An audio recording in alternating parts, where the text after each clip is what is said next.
The darkness pressed in around John, suffocating him with every breath he tried to take.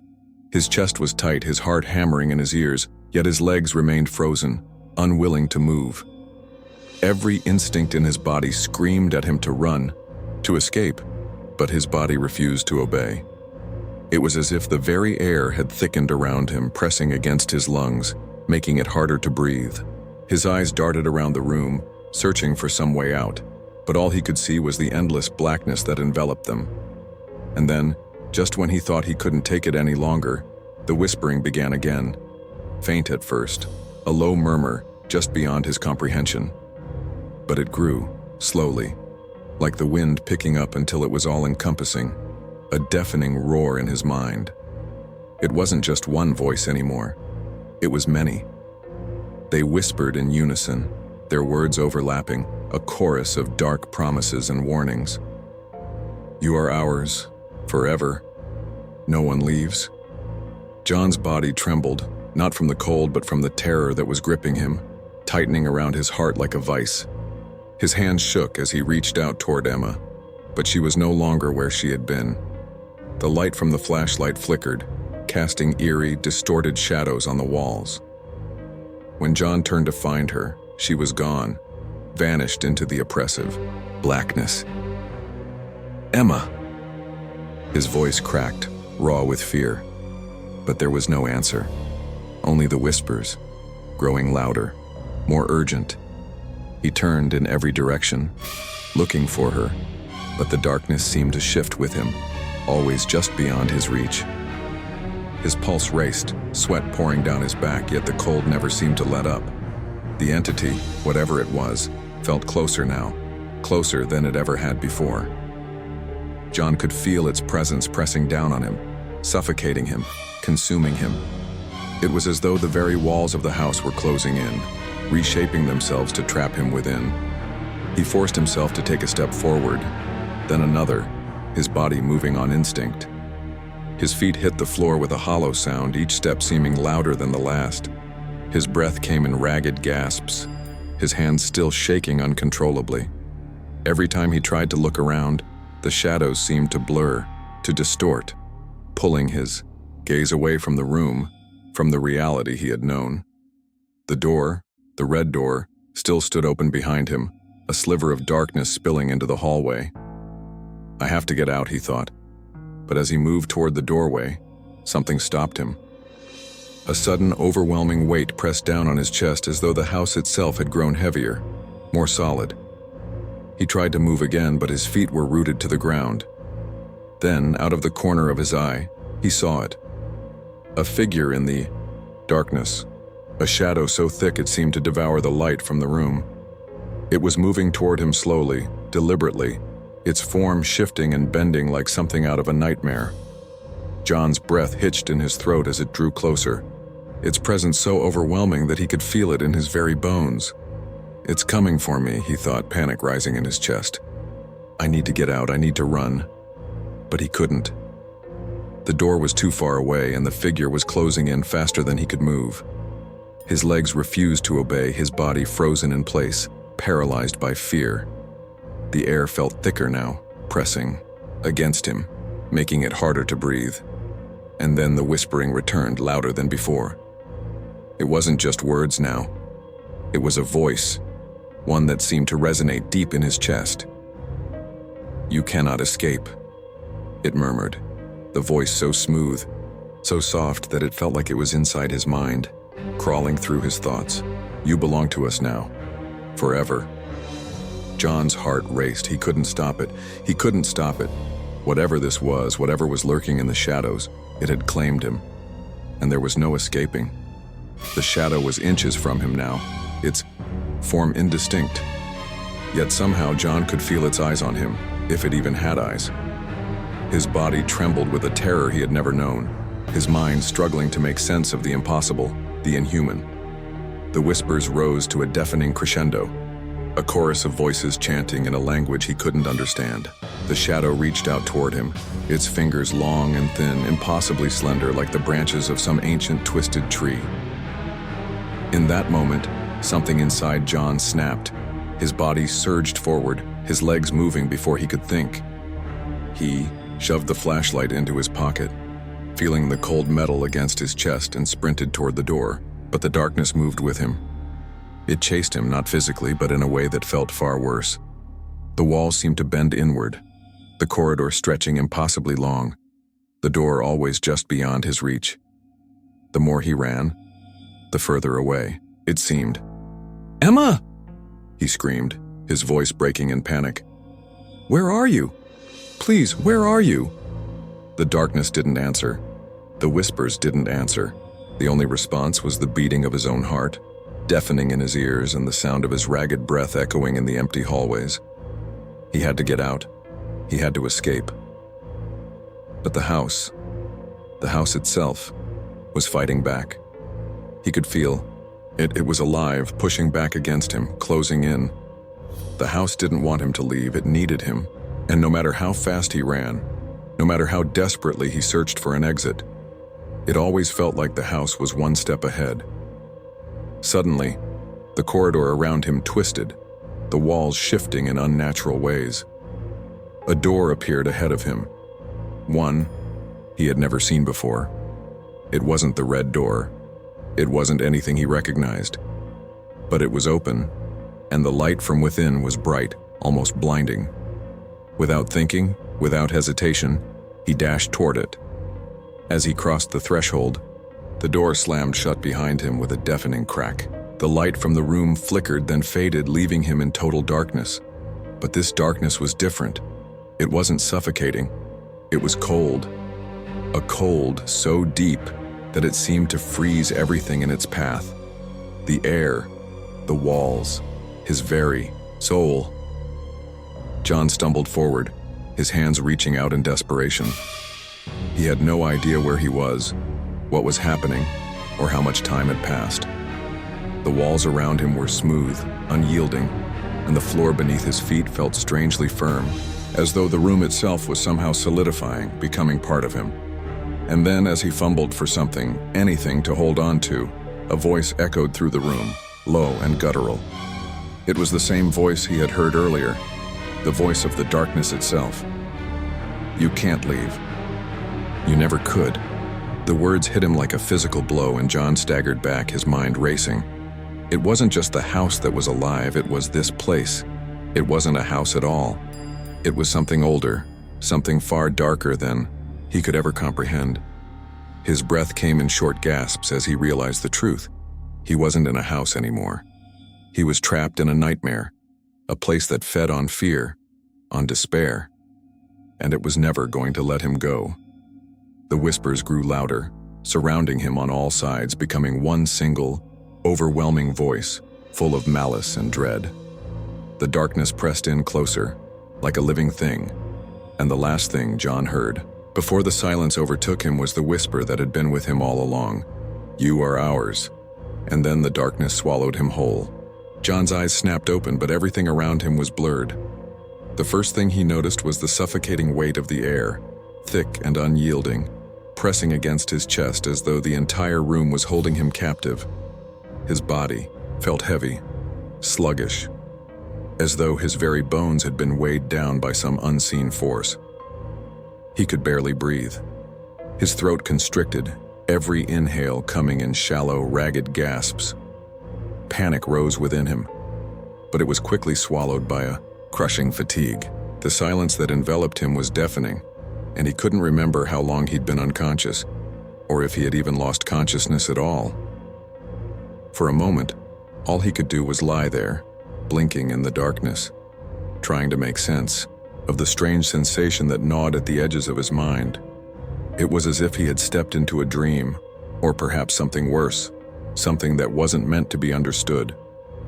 His surroundings were so unfamiliar, and yet there was something deeply unsettling about them. The room, or what he assumed was a room, was pitch black. The faintest light, a sickly, flickering glow, came from somewhere far beyond him, casting long, twitching shadows across the space. He tried to move, but his limbs refused to cooperate. His body felt unresponsive, as though it had been stripped of its willpower. His fingers twitched, then curled into a fist by his side, but the effort was draining. Something was wrong. The more he tried to push himself up, the more it felt like the room was closing in on him, suffocating him from all sides. He could hear nothing except for the dull thudding of his own heart and the relentless whispers that seemed to swirl around him, just out of reach. It wasn't real. It was all just a dream, he tried to convince himself. I'm still in the house, this is just another trick.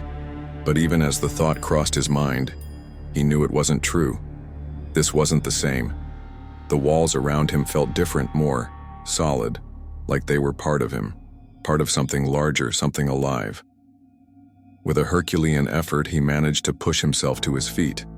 His knees buckled under him, but he caught himself against what seemed to be the wall, the surface rough and cold beneath his fingertips. The air was so thick now that it almost felt like he was wading through it. He stumbled forward, his steps echoing against the oppressive silence. He had to find Emma, had to make sure she was still here, still safe. He couldn't be alone in this place. His mind was still foggy from whatever had happened. The shadow, the cold, the whispers. The memory of it all crashed into him in waves, each image clearer than the last. The shape of the darkness, moving, toward him, swallowing the light. The touch, icy and suffocating. And Emma, where was she? Emma. The name escaped his lips in a hoarse whisper. His voice didn't sound like his own. It was raw, cracked, the result of too much fear, too much dread. He called her name again, louder this time, but the room remained silent. There was no response, no sign of her anywhere. The faint light grew brighter, flickering wildly as if struggling to stay alive, and John found himself walking toward it, his feet moving of their own accord. The deeper he moved into the darkness, the more the light seemed to beckon him, a false promise of safety. But the closer he got, the more he began to realize that the light wasn't a source of hope. It was a trap. The shadows stretched and writhed beneath it, pulsing like a living thing. He had felt this before, the oppressive weight of the house, itself shifting and closing in on him. His breath hitched as he finally reached the source of the light. It wasn't a room, not in the way he had expected. Instead, it was an open space, an endless void. The walls, if there were any, were made of darkness, and the floor beneath him seemed to fade into nothingness. The light flickered, sputtered, and then went out completely, plunging him into darkness once again. For a moment, there was nothing but the silence. Then, a whisper, barely audible, but unmistakable. It was the same whisper he had heard before, when the shadow had first appeared. This time, though, the voice was clearer, more distinct, and it spoke his name, John. The sound of his name sent a chill down his spine. It wasn't Emma's voice, it was something else, something deeper, darker. The whisper echoed in his mind, vibrating through his skull, until it felt like the very walls of the space were closing in. John. The voice was followed by a low, guttural laugh, one that resonated deep within his chest. The sound sent tremors through his body, making his teeth rattle. His knees threatened to buckle beneath him. He wanted to run, to flee, but his legs were frozen. His mind was frozen. Come closer. The voice was almost playful, as though it was testing him, tempting him to cross a line he couldn't see. The darkness seemed to shift in response, swirling around him like a living thing, as if it were waiting for him to make a move, to step into it. His feet moved before he could stop them, drawn toward the shifting shadows as though they were magnets pulling him in. He took a step forward, and then, with a sudden, violent jerk, the light snapped back on. It was blinding, the stark light forcing his eyes shut, but as soon as it appeared, it began to flicker again. This time, however, it didn't fade. It just twisted, flickering like a candle in the wind, revealing something more. The shadows at the edge of the light weren't just shadows anymore. They were shapes, figures that seemed to pulse and twitch. In the flickering glow, their forms constantly shifting, like they couldn't decide whether they were real or not. A shape, vague, undefined, moved toward him, its edges too blurry to make sense of. The light flickered again, and suddenly the figure was standing in front of him.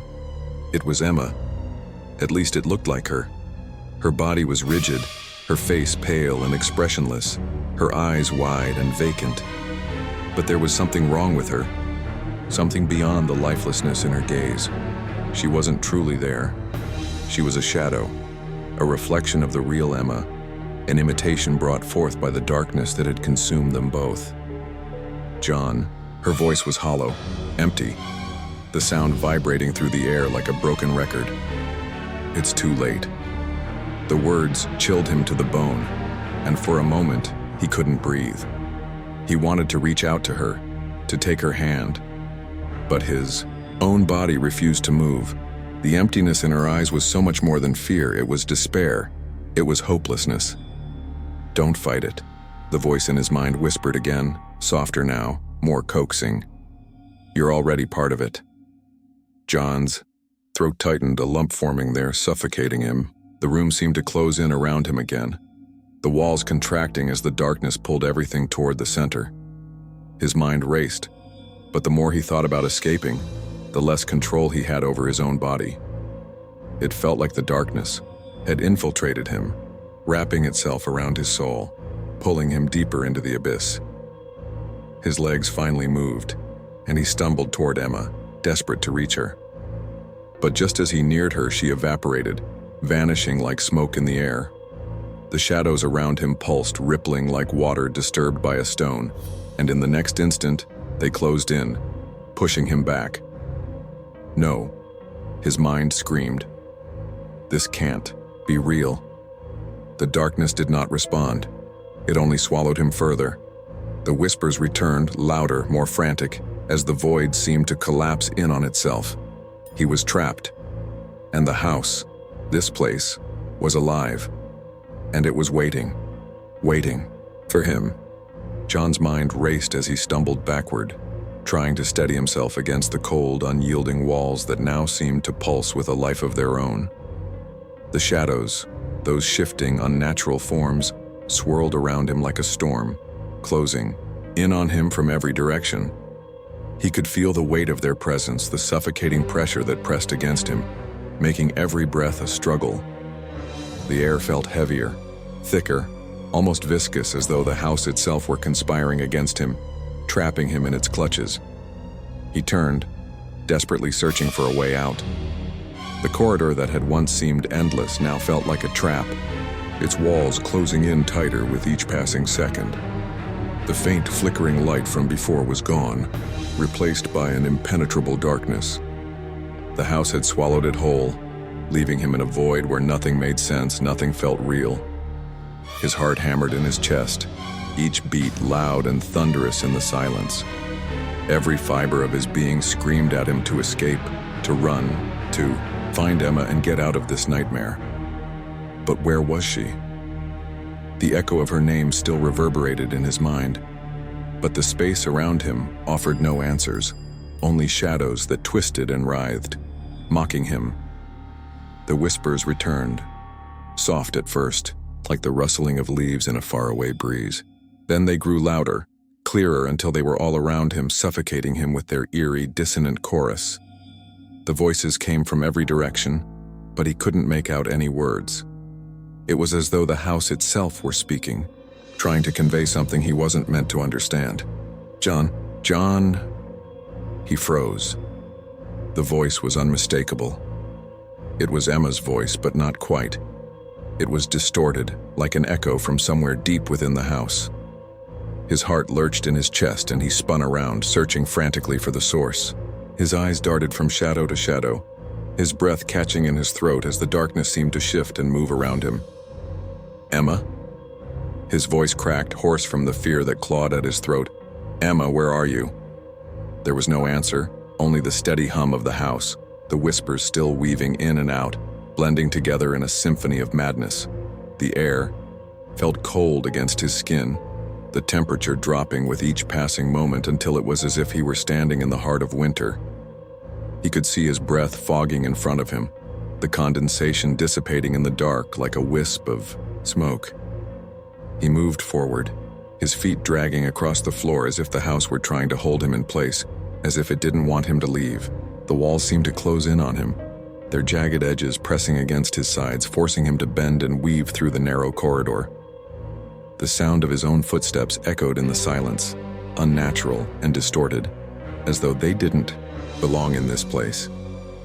It was then that he noticed the walls, old crumbling stone covered in faded symbols and markings. He hadn't seen them before. How had they appeared so suddenly? The etchings were strange, foreign, their meanings elusive, but there was something undeniably ominous about them. They looked ancient, like they had been carved by hands that had long since turned to dust. He reached out a trembling hand, touching one of the symbols. The stone was cold beneath his fingers, but there was something more, something alive in the way the surface seemed to ripple under his touch. It was as if the wall itself were breathing, reacting to his presence. A sudden movement caught his eye. He whipped his head around but saw nothing. His heart thudded painfully in his chest. The house was alive, he realized, and it was watching him. Every crack, every shadow, every whisper, it was all part of the same thing. The house was a living entity, a sentient being that fed on fear, and it had already claimed him. The whispers grew louder again, their voices weaving together into a single unified chant. They were coming from all sides now, closing in on him, like a noose tightening around his neck. He couldn't breathe, couldn't think, only the overwhelming pressure of the house, the weight of its darkness, consumed him. John. The voice again. It was Emma, he was sure of it, but it was distorted, broken. She sounded so far away. Come closer, John. It wasn't a request, it was an order, a command. And something deep within him, something primal, urged him forward, toward the voice. He took a step, then another, moving through the darkness like a marionette, his body no longer his own. The corridor stretched before him, endless, winding, but he couldn't look back. Every part of him screamed to stop, to turn around and run, but his legs refused to obey. The shadows ahead thickened, swirling together to form a shape. No, a figure, emerging from the darkness. His breath caught in his throat as the figure moved toward him, its form familiar yet twisted. It was Emma, her face, her body, but her eyes were empty, hollow, like a reflection in broken glass. Emma, he croaked, his voice barely a whisper. What happened to you? Her eyes didn't move, didn't blink, just stared at him with that same hollow gaze. Her lips parted, but the words that came out weren't hers. You shouldn't have come here, the voice said. But it wasn't Emma's voice anymore. It was the voice of the house, of the thing that lurked within its walls. You're not meant to leave.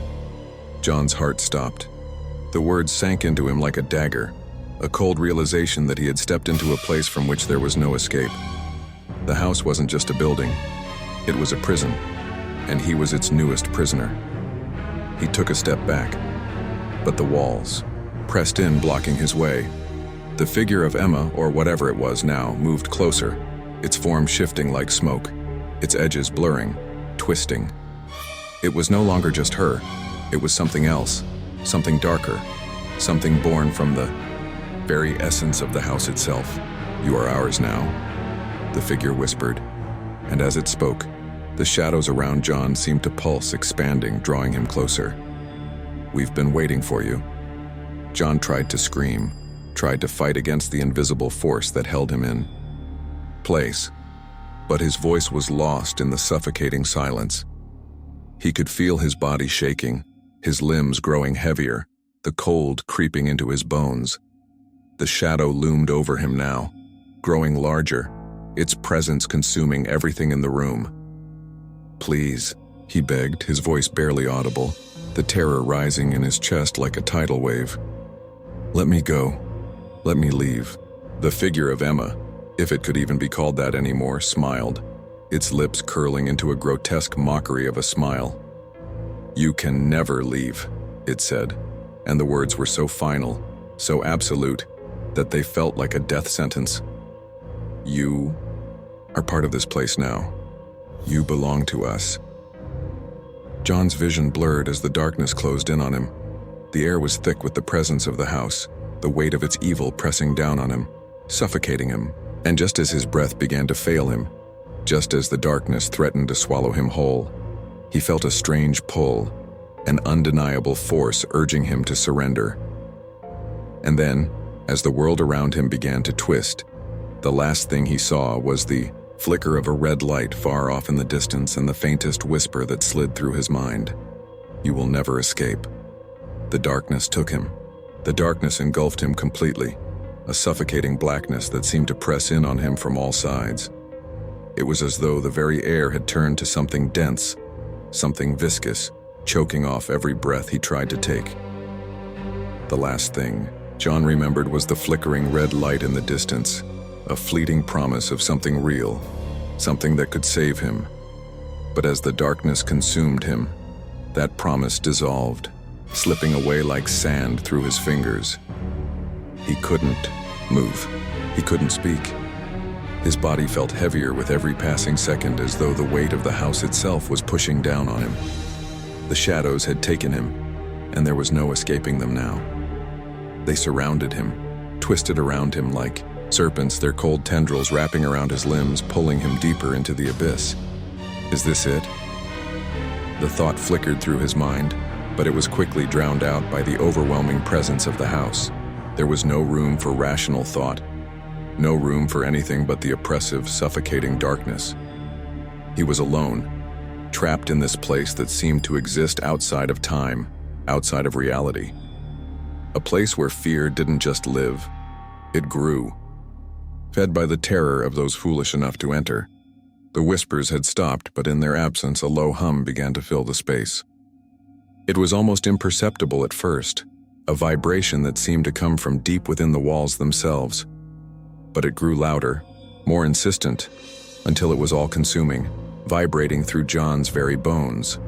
His teeth rattled, his chest constricted, with the pressure of the noise, the sensation of something ancient and terrible stirring just beneath the surface. Suddenly, the darkness shifted, not in a way that made sense. Nothing in this place made sense, but it moved, rippling like water disturbed by an unseen force. The walls that had felt so solid now seemed to bend, to curve in on themselves. John could no longer tell if he was standing, or if the very ground beneath him had disappeared. A voice, but not Emma's. It was the same voice he had heard earlier, the one that had sent chills down his spine, that had filled him with such unrelenting fear. It didn't speak in words. It was more like a presence, a force, pressing against his mind, urging him to understand. "You've already given yourself to us," it whispered, though the sound wasn't coming from any one direction. It surrounded him, suffocating him. "The house owns you now. You are part of it. There is no escape." The voice wasn't just in his ears, it was inside his head, twisting his thoughts, warping his sense of reality. It was like the house itself was alive, breathing through him, consuming his every thought. The very idea of escape seemed foreign, as if it had never existed at all. How could he escape when the house had already taken root inside him? The darkness around him shuddered, and for a brief moment, the oppressive weight lifted. It wasn't much, just a fleeting moment, but in that instant he felt something familiar. The air, the space, it had shifted. John's mind immediately snapped to it. Something had changed, but it wasn't the house. Not this time.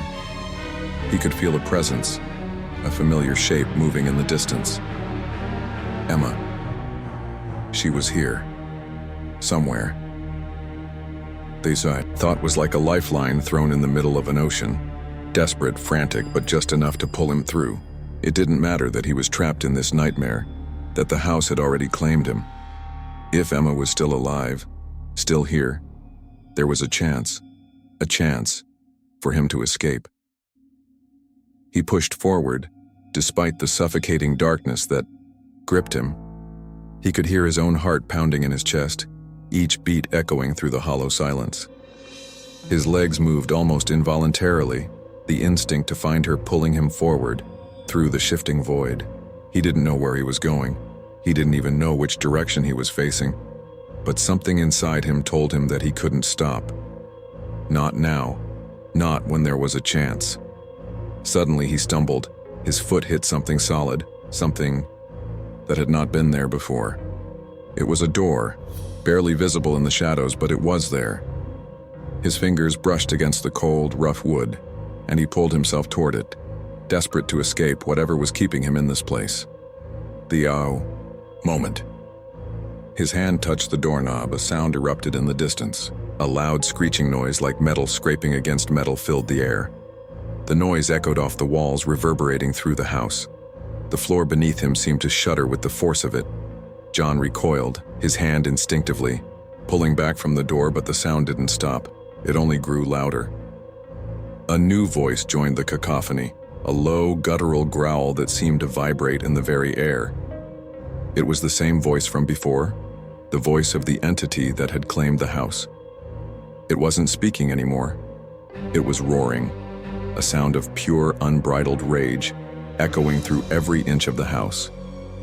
The shadows around him pulsed, alive with the dark energy that filled the space. The house was reacting to him, reacting to his movement, and the door, this door, was part of it. He had reached it. But the question now was, could he open it? Could he escape? The growl grew louder still, more animalistic, as though something was hunting him, drawing closer with each passing second. John's hand trembled as he reached for the doorknob again, and this time he twisted it. The door didn't open. It was stuck, wedged shut by some unseen force. His fingers slipped off the handle and his mind screamed at him, telling him that he had to do something.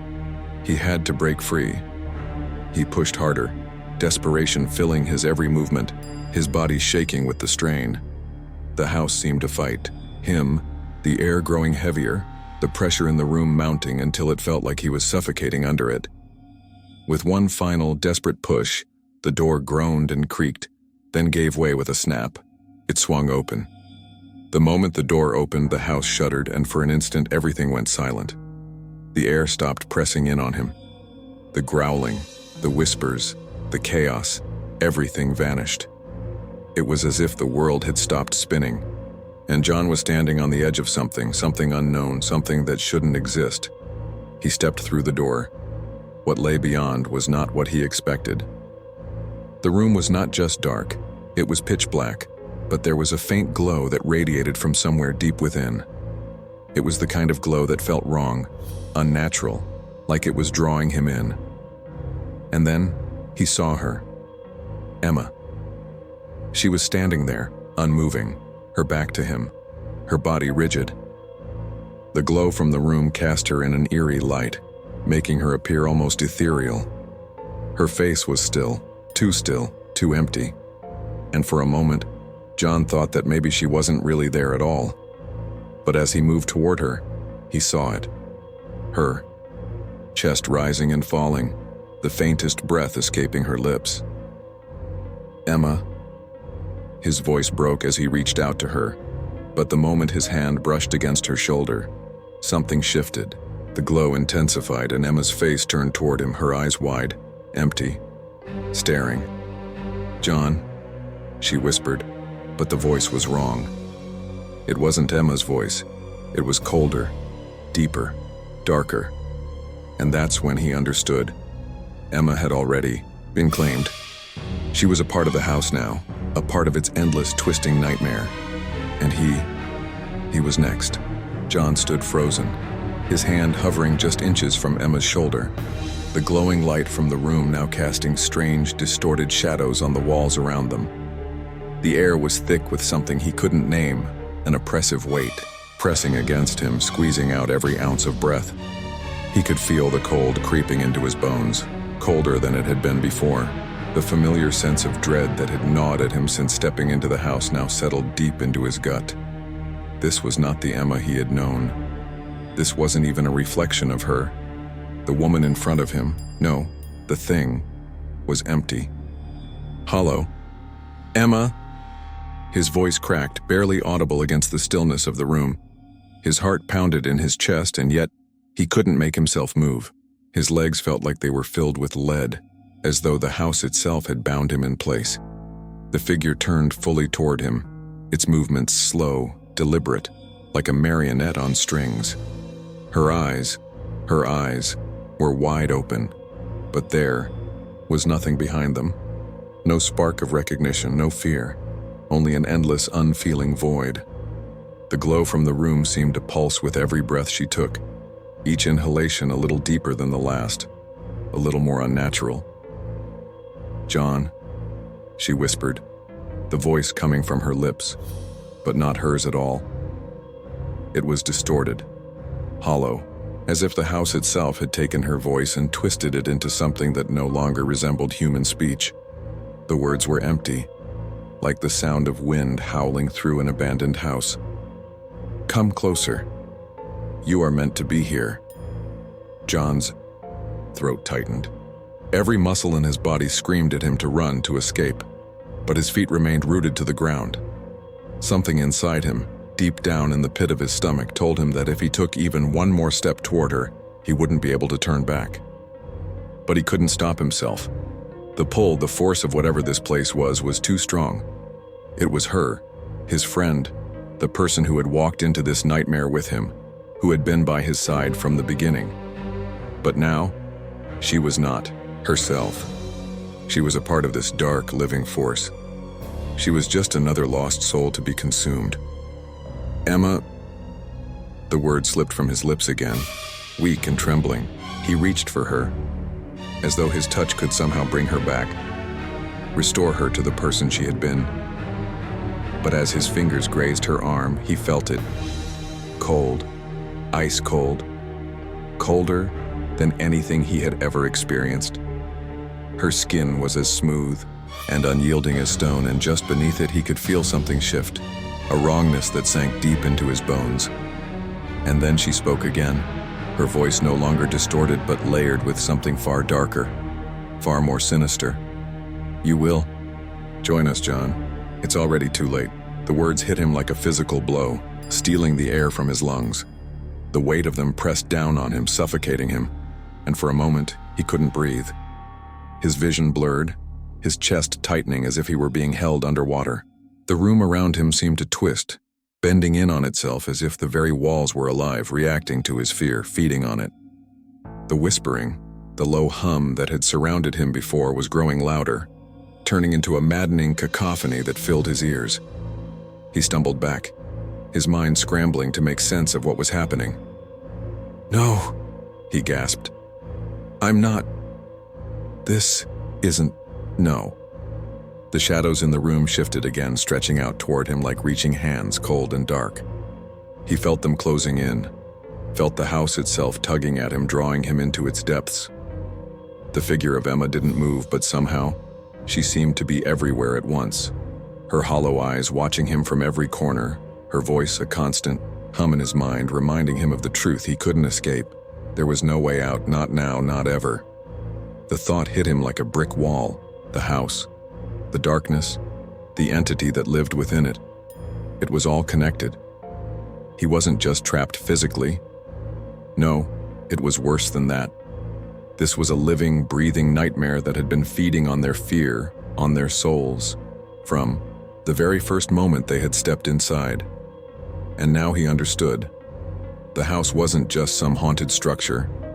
It was an entity, a sentient being, and it was hungry. It needed them, needed their fear, their souls, to sustain itself. And it was never going to let them leave. John's breath came in shallow gasps as he looked at Emma, if that was even her anymore, standing in front of him, the unnatural glow in the room pulsing with every breath she took. There was no more fear in her eyes. There was no trace of the friend he had known, no trace of the person he had fought alongside to survive this hellish ordeal. She was gone. This thing was all that remained. A guttural growl, low and rumbling, rose from the depths of the room, vibrating through the walls and floor. It shook him to his core, the sound seeming to reverberate inside his chest.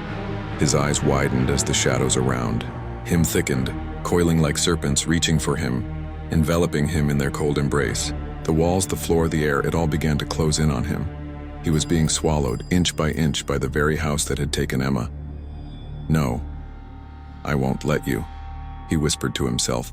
the words a faint, desperate echo in his mind. "I won't." He tried to move, tried to fight against the suffocating grip of the house, but his body refused to obey. His legs wouldn't respond, his hands shaking uncontrollably. It felt like the house was pulling him apart, piece by piece, as though it were slowly erasing him from existence. And then something changed. The whispering stopped. The growl faded into silence, and in its place he heard something different, something that didn't come from the walls or the shadows. It was a voice, but it wasn't Emma's. It wasn't the voice of the house. It was deeper, more ancient, and it carried with it an awful weight of finality. "Your soul is mine now, John." The voice was cold, unfeeling, and it filled every corner of the room. The words sank into him, digging deep into his mind, carving themselves into his very being.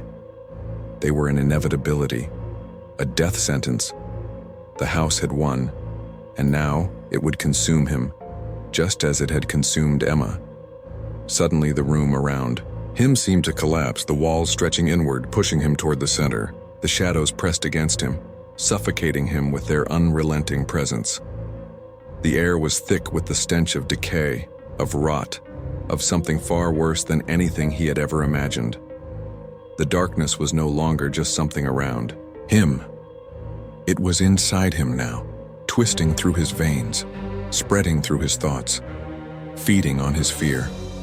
"Please," John gasped, his voice weak, barely a whisper. He couldn't move, couldn't scream, couldn't fight back. His body felt as though it were being crushed under the weight of the house's power. "Please, don't take me." But there was no answer, only the laughter. Deep, hollow laughter that seemed to come from the very core of the house. The walls trembled, the ground beneath him shaking, as though the house was alive, feeding on his terror, drawing him deeper into its grasp. And then, in the midst of the darkness, he heard it.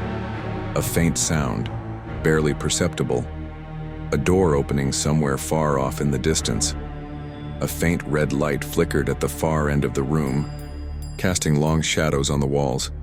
It was so faint, so far away, but it felt like the only hope he had left. The red door. He had to reach it. He didn't know how, but somehow he knew this was his only chance. Without thinking, he lunged toward the light, toward the door.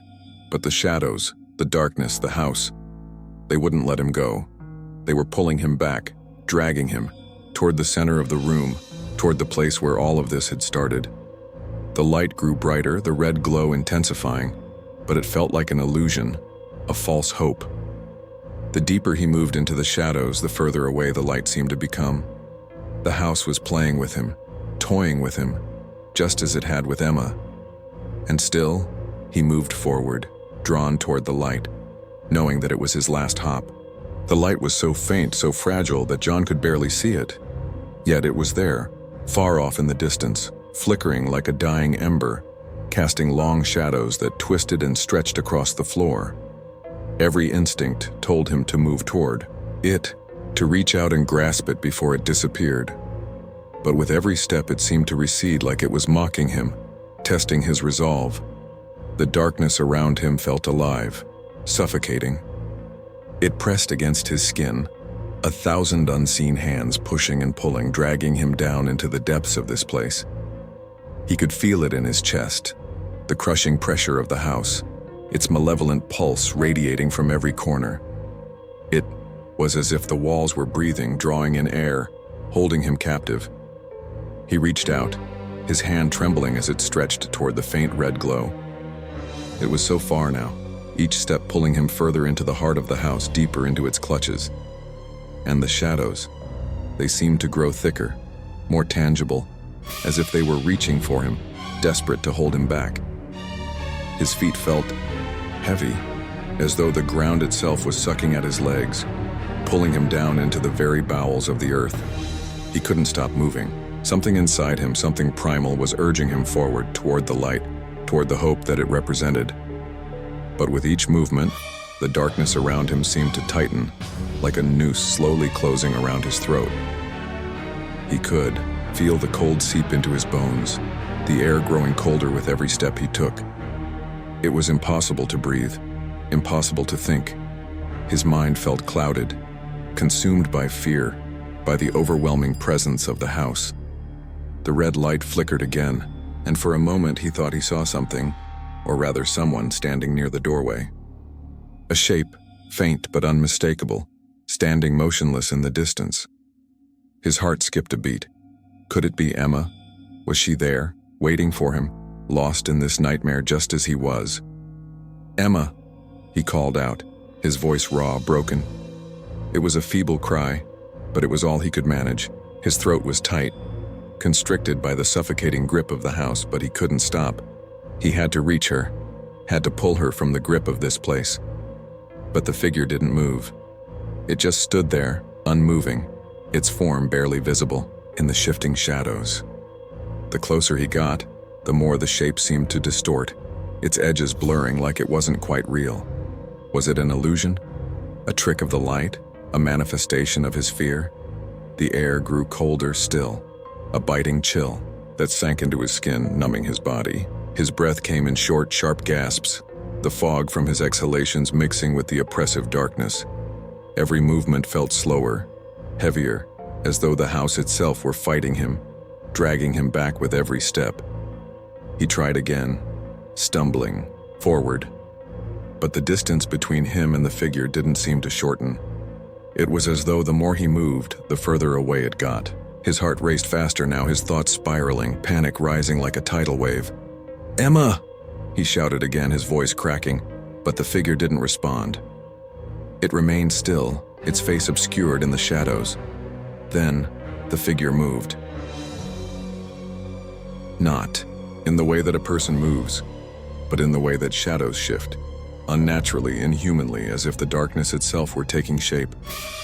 The figure elongated, stretching toward him, its form twisting and contorting into something that was no longer human. The red light seemed to dim as the shape loomed closer, darker, until it consumed everything in its path. John froze. His body refused to obey. His mind screaming at him to turn and run, but he couldn't. He was trapped. There was no escape from this nightmare. The figure moved closer still, its form a grotesque mockery of Emma, its face now a mass of shifting shadows, devoid of features, empty. "You shouldn't have come here," the figure whispered, but it wasn't Emma's voice anymore. It was the voice of the house, the voice of the thing that had claimed them both. The voice echoed in his mind, reverberating through his skull, sending chills down his spine. John's heart hammered in his chest. His hands were shaking, his legs weak beneath him, but the pull toward the figure, toward the red light, was too strong. He tried to move, to run, but his feet felt as though they were stuck to the ground, as though the very floor beneath him had become a part of the darkness, holding him in place. He watched in horror as the figure reached out, its hand, a dark, swirling mass of shadows reaching for him. The moment it touched him, his body went numb. Cold, unnatural cold spread through his limbs, paralyzing him. His vision blurred as the darkness grew more intense, swallowing everything around him. He tried to scream, but no sound escaped his lips. The air was too thick, too suffocating. And then, in that moment of pure terror, something shifted. The darkness seemed to recede just a little, enough to reveal something else, something more. Behind the figure, the red light grew brighter. Not just the faint glow he had seen before, but a violent, blinding light that surged forward, pushing against the darkness. It was a blinding force, hot and sharp, searing through the oppressive air, burning away the shadows. The figure, this twisted version of Emma, screamed, a shrill, unnatural sound that cut through the air like a knife. John tried to move, to escape, but his body felt like it was being held in place by an invisible force, as though the house itself were pushing back. The light was pushing against the darkness, struggling for dominance, but the shadows were closing in once more, thick and heavy, choking the room. And then, the ground beneath him began to tremble. It was subtle at first, a faint vibration, barely noticeable, but it grew quickly until the entire house seemed to shake. The walls quaked, the ceiling groaned, and the floor beneath him buckled. The red light flared one last time, blindingly bright, and in that moment, the shadows recoiled. They shrank back, pulling away from the light, and John felt himself being lifted, pulled upward, toward the source of the light. He tried to resist, but the force was too strong. He was being torn away from the figure, from the darkness that had consumed him, dragged into the light. The last thing he saw before everything went white was the face of the thing that had once been Emma, her eyes still hollow, empty, as it screamed, a horrible, distorted sound. The light exploded around him, swallowing him whole. And then, everything stopped. Silence. Utter, complete silence. John blinked, his eyes slowly adjusting to the sudden change. He was no longer in the house. He was no longer trapped in the suffocating darkness. Instead, he found himself standing in an empty, silent space. There were no shadows, no walls, no voices, just a vast empty void stretching out in every direction. The ground beneath his feet was solid, yet for some reason, it felt as though he were standing on the edge of something. A figure appeared before him, but this time, it wasn't distorted. It wasn't a shadow. It was real. It was Emma. But she wasn't alone. A figure stood beside her, dark and shapeless, an ever-moving shadow that seemed to consume the light around it. It was tall, faceless, and its presence filled the space with a malevolent force that was almost tangible. "Welcome home, John," Emma said, her voice soft and empty. The darkness behind her smiled. John's mind raced as the words echoed through the void, but there was no time to process them. No time to fight the suffocating dread that rose in his chest. Emma, his Emma, stood before him, but her eyes were empty, her expression lifeless. She wasn't the same person he had known. She wasn't even human anymore. The figure beside her, the one that shifted and bent in the dim light like some grotesque shadow, sent a wave of terror crashing over him. It was tall, almost impossibly so, and its presence was suffocating. The air felt thick with its malice, its energy pulsing like a heartbeat in the silence. It was as if it could consume everything around it, and John was its prey. The figure stepped forward, its shape twisting in on itself as though it couldn't decide what it wanted to be. Its limbs stretched unnaturally, elongating and bending, in ways that defied logic, and John felt his stomach churn, a knot of fear tightening deep within him. His instincts screamed at him to run, but where could he go? There was nowhere left to hide. The void around them seemed infinite, a space that stretched out in every direction, swallowing up all sense of time and distance. "Don't be afraid," Emma's voice whispered, though it wasn't her voice. It was hollow, warped, as if it had been twisted by something beyond understanding. "We're together now, you can't escape. There's nothing left to fear." Her words were an invitation, but they felt like a lie, a deception crafted by whatever dark force had taken control of her. John felt his pulse quicken, a rising panic as he realized the truth of her words. She was gone. The person he had once known was no longer in front of him, only a shell, a puppet, an echo of what she had been. "You should have left," Emma continued, her lips curling into a smile that didn't reach her eyes. "But now you're here, and you'll never leave." John's legs felt like they were turning to stone. The shadow beside her shifted again, its movements fluid, unnerving. It seemed to grow closer with every passing second, and John's heart began to race. He had to act. He couldn't allow himself to be consumed by this thing, by whatever force had taken hold of the house and of Emma. "Please, Emma," John whispered, though his voice cracked. "Fight it. This isn't you." But the figure beside her let out a low, guttural laugh, its voice a rasp that seemed to scrape against the very fabric of the space. "She's already gone, John. You're too late." John's throat tightened. The fear that had been gnawing at him since the moment he had stepped foot inside the house surged once more. The entity, whatever it was, had already won. Emma was lost. And now, he was next. "Come closer, John," Emma's voice coaxed, a strange softness creeping into her words. "Don't be afraid. We'll be together. Forever." The sound of her voice was maddening, both comforting and horrifying at the same time. It was her voice, but it wasn't her. She wasn't in control anymore. The thing beside her had taken her, and now it was using her to lure him in, to complete its grip on him. John took a step back, but the space around him seemed to warp, stretching the distance between him and the red glow that still flickered in the distance. He didn't know where he was going. He didn't know if there was anywhere to go. The house had already taken everything from him. Emma, his hope, his sanity.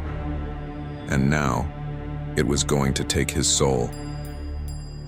The figure beside Emma moved again, its shadow, flickering like a flame in the wind, reaching out toward him. It was too fast, too fluid. There was no escaping it. No escape from the crushing darkness that surrounded him. No escape from the inescapable truth that he had fallen into the heart of this nightmare. A nightmare that had no end. He could feel the pull now. A sickening tug that drew him forward, toward Emma, toward the entity. The shadows stretched toward him like the claws of some unseen monster, each tendril of darkness grabbing at his skin, sinking deep into him, pulling him toward the center of the room. His body fought it, struggling to move, but every time he took a step back, the shadows surged forward, faster, more relentless. "You're mine now," the entity whispered, the words reverberating through his very core. "We will be one." And then, in a flash of red, the room shattered. Everything, time, space, sound, fractured. The world around him splintered, and John felt himself being torn apart, as though the very fabric of reality was unraveling in front of him. He screamed, but his voice was lost, swallowed by the darkness that was now consuming him entirely. When he opened his eyes again, he wasn't sure where he was. The world had shifted, distorted, like a dream that refused to make sense. He was still in the house, but everything was different. The walls had melted, bending and curling like liquid, twisting into shapes that defied all logic. The red glow that had once been so faint was now blinding, casting everything in an eerie, hellish light.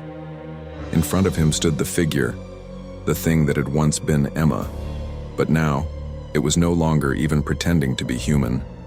The form was entirely made of shadows, a massive swirling vortex of darkness, its shape shifting constantly, as though it were made of liquid night. It had no face, no eyes, but he could feel it looking at him, watching him, feeding off his fear. "You shouldn't have come back," the voice of the house hissed from the figure's depths, and for a moment John thought he saw something flicker, something almost human. The voice was unmistakable now, deep and cold, like the sound of bones breaking under pressure. "You can never leave, John. You've already given yourself to us." John wanted to scream, wanted to fight, but his body felt paralyzed, locked in place by the weight of the darkness. The fear was overwhelming, pressing against his chest, choking him. His mind screamed for him to wake up, to escape, but the harder he fought, the deeper the shadows sank into him. "I've taken her," the voice continued, echoing inside his head, seeping into his very soul. "And now, I will take you." John could feel the presence of the entity in every corner of his mind, its cold fingers crawling through his thoughts, twisting everything he had ever known. The shadows curled around him, consuming him, until there was nothing left but the void, the emptiness that had become his world. But just as the darkness seemed to swallow him whole, there was a flicker, a spark, a memory, a flash of light in the darkness. Emma. The thought broke through the suffocating grip of the entity, and for a moment John felt something human, stir within him, a flicker of hope, of defiance. "I can't lose her. Not like this." The entity's presence faltered just for a moment, its grip loosening ever so slightly. And in that moment of weakness, John felt a surge of strength. He forced his body to move, his hands trembling, his legs unsteady, but he moved. He didn't know where he was going, but he knew he couldn't stay here. Not now, not when there was still a chance. The shadows writhed around him, but he kept moving, kept fighting, The figure of Emma was still there, still in the distance. Her hollow eyes watching him, but the distance between them seemed to grow shorter, the pull weakening, the shadows loosening their grip. "Emma!" he shouted, his voice hoarse but determined. "I'm coming for you!" And just as the shadows lunged forward, just as the darkness threatened to consume him once more, he took one final step, and everything went black. John felt his body being torn apart, his very existence unraveling as the shadows consumed him. The weight of the darkness pressed against him like a vice, squeezing the air from his lungs, his thoughts slipping away with every passing second. He had screamed, but no sound came. He had fought, but his body had no strength left to resist. The darkness was all that remained. And then, just as suddenly as it had begun, it stopped. For a moment, everything was still, impossibly still. The cold that had wrapped around him seemed to fade, and the crushing weight of the shadows lifted, leaving him suspended in a void, suspended between worlds. The light that had flickered in the distance, the faint red glow that had driven him forward, was gone now, replaced by a suffocating emptiness. There was no sound, no movement, only the oppressive silence. John's mind struggled to make sense of what was happening. Was this it? Had he finally been consumed by the house? Was this the end? The thought was unbearable, but it clung to him, like a shadow refusing to let go. Suddenly a figure appeared before him, moving slowly, deliberately. His heart skipped a beat as he saw the familiar outline, the shape of someone he knew all too well. It was Emma. Or at least, it looked like her. She was standing in front of him, but she was different, distorted. Her once familiar features were now twisted, her face blank, her eyes hollow and empty. There was nothing in them, no recognition, no life. She stood motionless, her body rigid, as though she were a mere puppet controlled by something else, something far darker. "Emma," John whispered, his voice hoarse and weak. He tried to step forward, but his legs felt like lead, unresponsive, as though the very weight of the darkness had drained him of all his strength. Her head tilted slightly, a slow, unnatural movement that made John's stomach churn. She didn't speak at first, but then the voice came. It wasn't hers, not anymore. It was low, guttural, like a growl from deep within the earth. "You should have left," the voice said, the words dripping with malice. "Now you belong to us, just like her." John's pulse quickened, panic flooding his veins. He opened his mouth to speak, but no words came. He couldn't breathe. The reality of it hit him like a hammer to the chest. Emma was gone, lost to whatever force had consumed this house. She was no longer the person he had known, the friend he had come here with. She was just another lost soul, trapped in this hellish prison, a puppet of the darkness. He could feel it, the pull, the weight of the entity surrounding him, consuming him from the inside out. It was in the air, in the walls, in the very fabric of this place. It was part of him now, just as it had been part of Emma. There was no escape. The figure in front of him stepped forward, its movements fluid and unnervingly graceful. The more it moved, the more it seemed to distort, stretching and shifting like a shadow made of liquid darkness. John's eyes widened in horror as he watched it. It wasn't just Emma anymore. It was something else. Something that defied all logic, all reason. It was a creature made of the house itself, a part of its dark essence, born from its suffering, from its need to feed. The shadows around him began to swirl, circling him like a pack of hungry wolves, closing in, tightening their grip. He felt them coil around his ankles, his legs, as though the house itself were pulling him toward the figure. He struggled, but it was useless. The darkness had him, and there was no fighting it.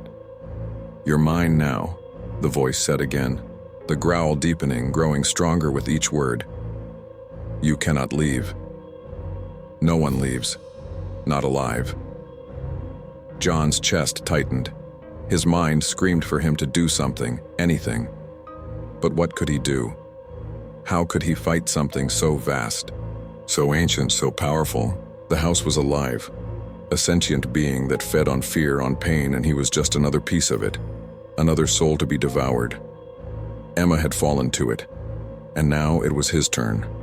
The shadows shifted again, their edges twisting, bending around, him like snakes pulling him forward toward the figure. His body resisted, but it was no use. The more he fought, the stronger their grip became, until it felt like they were part of him, growing inside him, filling his every thought, every breath. "You can feel it, can't you?" The voice whispered. "The darkness inside of you. You belong here now. You always have." John tried to scream, but his voice was lost, drowned by the oppressive presence of the house. The air was thick with it, suffocating him, filling his lungs with dread. He was nothing but a puppet, strung along by the dark threads that held him in place. But then, just as he thought he couldn't endure it any longer, a flicker of light broke through the darkness. A flash, sharp and bright. It was like the sun, breaking through storm clouds, a beacon in the void. John's breath caught in his throat and he turned toward the light, his heart skipping a beat. It was the door, the red door, the one that had been just out of reach, always too far away. But now it was different. The shadows seemed to part around it, retreating from its edges like the tide pulling back from the shore. The door glowed with a strange, unnatural light, its surface smooth and beckoning as though it were waiting for him.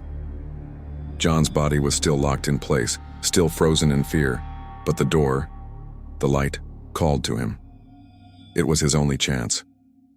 The entity, the house, the darkness, they were all part of this place, but the door, it was different. It was the only thing that didn't belong. It was his chance to escape. He didn't know how, but he forced his body to move, stumbling toward the light. The shadows seemed to recoil at his movement, as though the light itself was burning them away. Each step he took felt like an eternity, as though the distance between him and the door stretched and contracted, as if the house itself was trying to keep him from reaching it. The closer he got, the more the shadows fought back, the more the darkness seemed to push against him. The growl of the entity deepened, its voice filling his mind, trying to pull him back into the void, trying to drown him in despair. But he couldn't stop now. He wouldn't. One final step. John reached the door, sir, and as his hand touched the doorknob, the house shuddered. The walls around him groaned, the ground beneath his feet cracking. The darkness roared in fury, but the light from the door was unstoppable, a force of pure resistance against the consuming blackness. John twisted the doorknob, his heart in his throat, and the door creaked open. For a moment he thought he saw a face, Emma's face, her eyes filled with emptiness, but in that moment, the door swallowed it whole. The light surged forward, blinding, searing, and the darkness screamed. But it was too late. John stepped through the door, and everything went white. The light was blinding, overwhelming. It engulfed him, swallowing him whole, until he felt as though he were floating in the vast emptiness of space, where nothing existed except the sharp, searing light that surrounded him. There was no sound, no feeling of weight, no sense of time. It was as if the very fabric of reality had been torn apart, leaving him suspended in nothingness. But it didn't last. Slowly, gradually, the light began to fade, softening into something more familiar. The sharp, painful brightness dulled to a dull, faint glow, like the light of a distant sun. John blinked, his eyes adjusting to the change, and as his vision cleared, he realized he was no longer in the dark void, no longer trapped in the suffocating darkness of the house. He was somewhere else, somewhere different. He was standing in a small room, its walls rough and gray, the floor cold beneath his feet. The air was heavy, still and stale, but there was a strange calmness to it, as though the chaos of the house had been left behind. His breath came easier now, his chest no longer constricted by the fear and panic that had been choking him in the darkness. It was quiet. Too quiet. The kind of silence that made him feel more alone than if there were 1,000 voices surrounding him. His heart still pounded in his chest, but the intensity of the darkness had faded, replaced by an unnerving stillness. He could feel the weight of it, the absence of something he couldn't name. And then, as if pulled by some invisible force, his gaze shifted, and he saw it. The red door. It stood at the far end of the room, its surface gleaming softly, almost beckoning him. The sight of it sent a jolt of recognition through his body. It was the same door, the one he had seen, the one that had pulled him before. It was the only thing that felt real now, the only thing that didn't belong in this strange, cold place. His breath caught in his throat as his mind raced.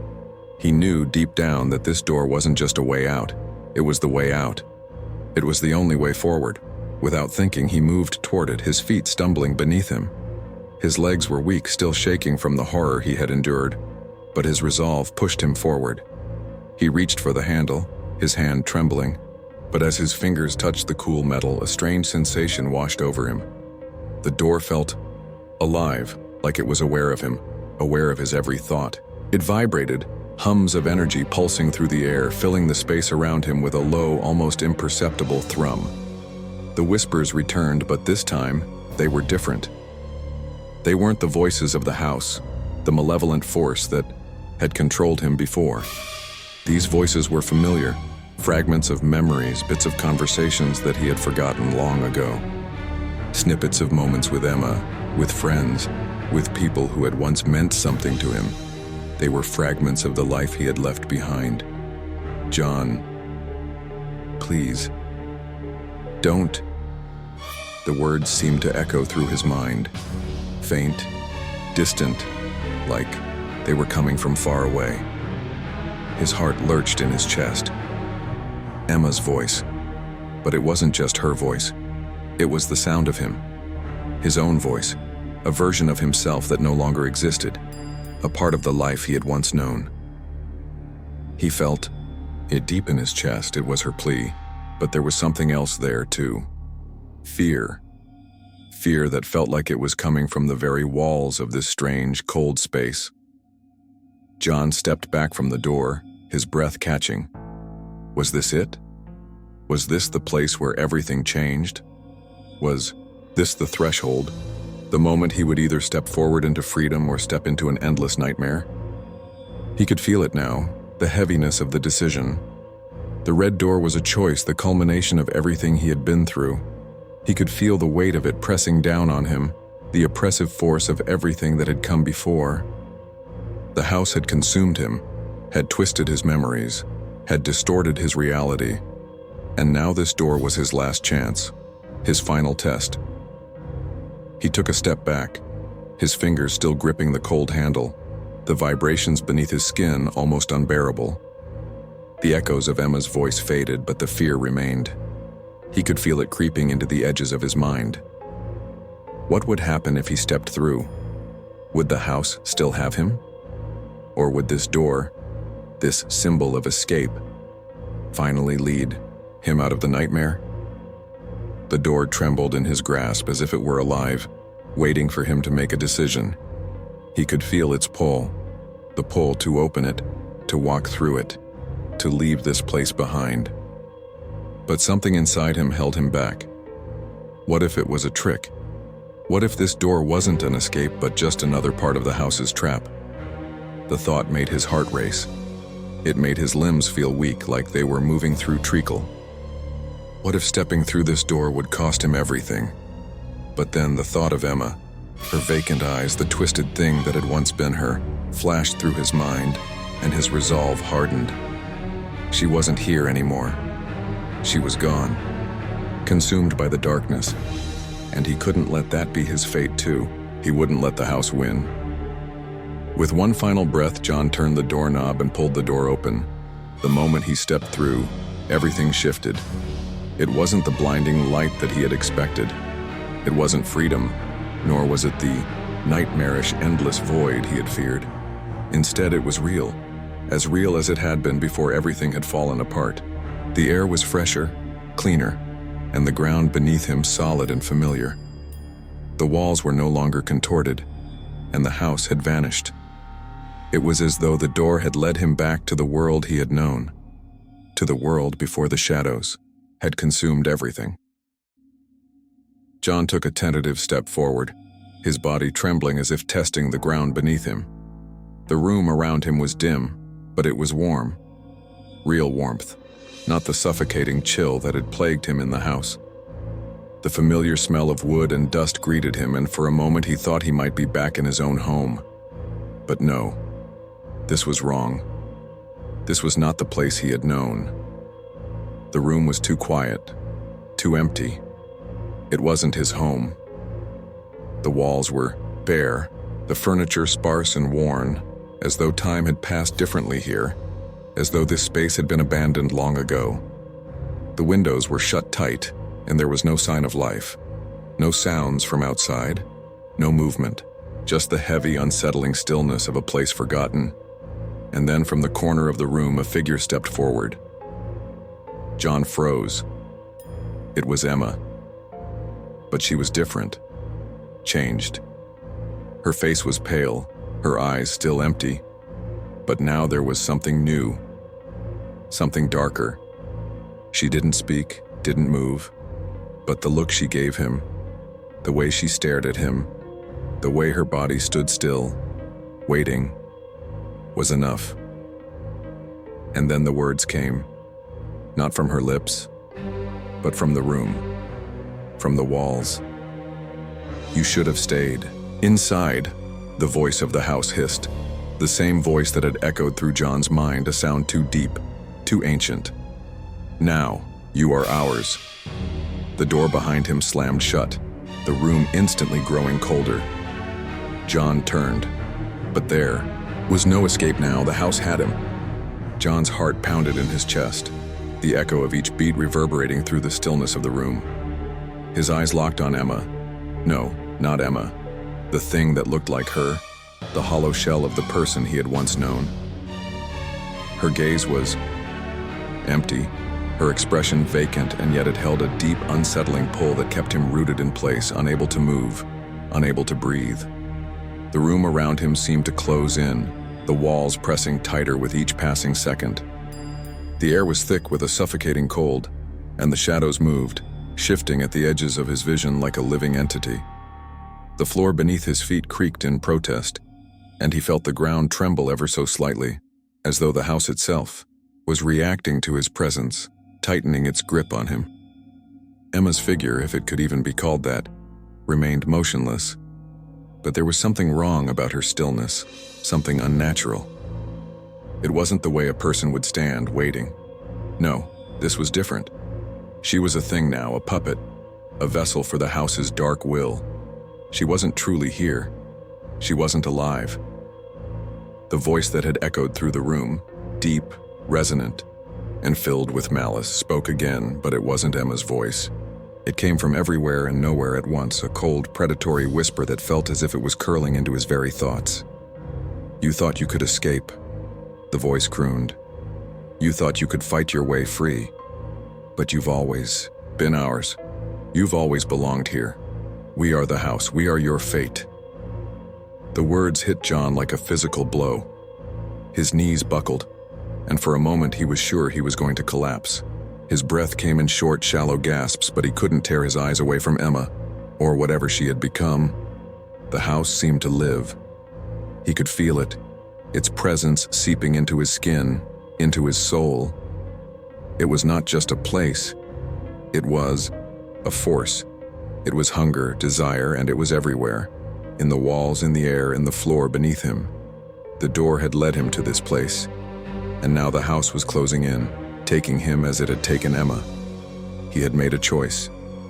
He had chosen to step through the door, to believe that it could save him. But now, in this quiet, empty room, it felt like a sick joke. The house had already won. The walls seemed to pulse with the beating of his own heart. The air thick with tension. His hands shook, his thoughts scattered, and for the first time since entering this nightmare, John felt like he was losing control. The house had wrapped its claws around him, and there was no escape. He was trapped, just like the countless others who had walked through its doors, and Emma, she was gone. "Join us," the voice whispered, this time from behind him, the words slipping through his ears like poison. "You are part of the house now. Your soul is ours, forever." He couldn't move, couldn't think, as the room seemed to spin around him. The walls twisted, contorted, their once solid shapes warping like molten metal. The very air seemed to shift, vibrating with energy, and the shadows around him stretched impossibly long. The house was alive. It was feeding. Behind him, the door that had once beckoned him closed with a low final thud, the sound of it locking him in. There was no way back now, no way forward. John's chest tightened. The air felt thinner, colder, and the shadows in the corners of the room moved in closer. Was this it? Was this the end? The thing that was Emma didn't move, but its gaze never wavered. It was as if she was waiting for him to make the next step, the next move, to give in. And in that moment, John realized something terrifying. He had always been a part of this. The house had been waiting for him. This wasn't just a random place. This house, it chose him. From the moment he had set foot inside, it had known. It had claimed him. It had shaped his every choice, every movement, every second that had led him here. It had known he would come. He wanted to scream. He wanted to run. But the words that had filled his mind, "You belong here," remained, echoing louder than his thoughts. The house had fed on his fear, on his confusion, on his desperation, and now it was pulling him deeper, deeper into its grasp.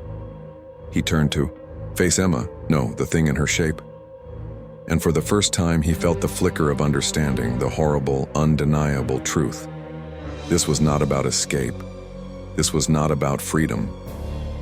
There was no freedom here.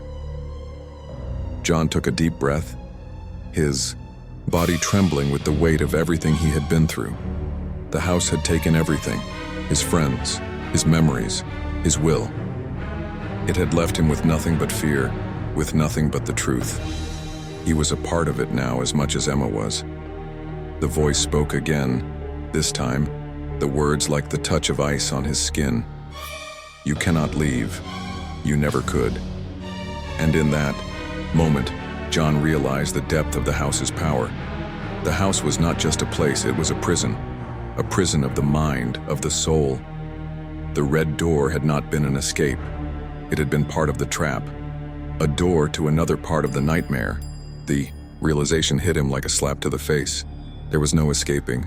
There never had been. Suddenly Emma, or whatever remained of her, began to move. Slowly, almost mechanically, she lifted her head. Her eyes, those hollow, empty eyes, fixed on him, and for a fleeting second, he saw something there, something real. But it was gone as quickly as it came. What remained was the same twisted, empty shell that had stood before him since he had first opened the red door. John's legs buckled beneath him, and he fell to his knees. His chest was tight, the weight of everything pressing down on him. The house, this place, had won. And as the shadows continued to shift and swirl around him, he understood the final, terrible truth. There was no end. The house was eternal. It fed on fear, on souls. And now, it would feed on him. The walls shifted, folding in on themselves like they were alive, and John could feel the very space around him closing in, becoming tighter and tighter.